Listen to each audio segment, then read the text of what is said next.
hopeless na ng case ko nun. Akala ko yun, tapusan ko eh. Dito na lang ba magtatapos yung buhay ko? Alam mo yung feeling ko wala na akong pakinabang sa bahay. Hindi ko na naalagaan yung mga anak ko. Ultimo, sarili ko, hindi ko kayang magsuot ng antis dahil hindi ako makayuko.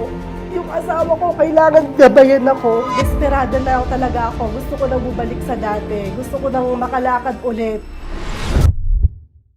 Ako po si Rose Ann Perez, taga Nueva Ecija. Nag-start po itong sakit ko 2 years ago na aksidente ako. Noong February 2023, nag-start sa lower back ko, sumasakit po siya. Hindi po ako halos makalakad noon. Nag-try po kaming magpatingin sa doktor nung talagang hindi na ako makagawa ng mga gawain bahay. Naka-4 na ortho kami noon. Unang doktor namin, ang sabi niya sa akin, herniated disc daw. Tapos sabi niya sa akin, try mong magpa-physical therapy, baka makuha sa physical therapy. So, nagpunta kami sa PT. Ang diagnosis nila sa akin is sciatica daw. Kaya nalaman ko na ganun yung sakit ko. Nirequest ako ng ortho ko na magpa-MRI. Kaso nung nandun na kami, nung hihiga na ako dun sa bed, hindi ko kayang humiga na flat yung likod. Kasi sabi nila 30 to 1 hour daw ang gugugulin sa MRI bago malaman. Hindi ko kayang humiga. Ang ginawa sa akin ng nurse doon, tinurukan ako nung pain reliever. Walang nangyari, hindi tumalab sa akin. Kaya hindi natuloy yung MRI ko.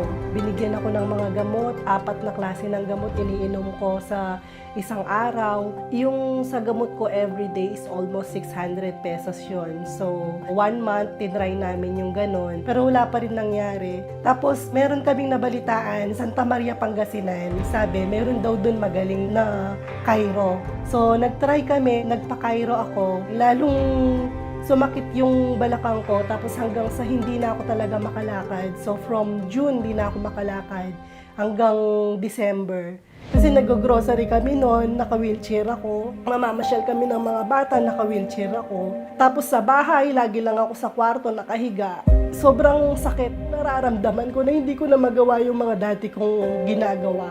Akala ko yun na yung katapusan ko eh. Dito na lang ba magtatapos yung buhay ko. Hindi na talaga ako makakalakad. Yung mga ganong mga katanungan. Alam mo yung feeling ko wala na akong pakinabang sa bahay. Hindi ko na naalagaan yung mga anak ko. Ultimo, sarili ko, hindi ko kayang magsuot ng antis dahil hindi ako makayuko. Sa pagligo, ganun din, na hirap ako. Yung asawa ko, kailangan gabayan ako. Totally, almost bedridden na talaga ako. Sobrang hopeless na ng case ko nun. Hanggang one time, sabi nung kapatid ng asawa ko, try mo magsalbeyo ka. Yung sakit ko sa tuhod na wala, sabi niya. 1 month akong nag-iisip kung itatry ko yung salbeyo kasi hindi ako naniniwala talaga nung una. Sabi ko sa asawa ko, desperada na talaga ako. Gusto ko nang bumalik sa dati. Gusto ko nang makalakad ulit. Nag-try kami, yung trial pack muna. Pag hindi naubos ito, walang nangyari, stop na, sabi ko. Wala na talaga, tatanggapin ko na lang na talagang bedridden na ako, sabi ko sa asawa ko. Tapos yun, nag-try ako, December, nag-order ako ng salveyo, naabutan ko pa yung buy one take one nila. Tinry ko siya 1 week, tinigil ko yung mga gamot ko na iniinom. Nag-start ako sa 2 to 3 scoop lang, tapos 2 to 3 times a day. So 1 week, naramdaman ko yung effectiveness niya. For the first time in 6 months na bedridden ko, bigla akong nakatayo ako ng diretso. Biglang gumaan yung pakiramdam ko. Himala, nakalakad ako. Tinry ko siya ng 2 weeks.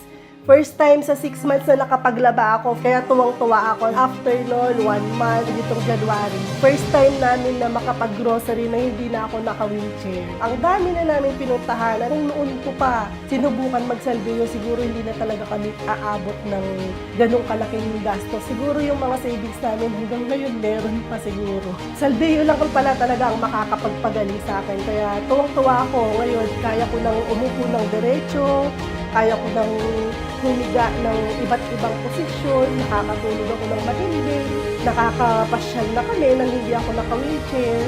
Isa ako sa mga living proof na yung Salveyo Barley Grass ay totoong effective siya. Ako po si Rose Ann Perez at itong aking kwentong Salveyo.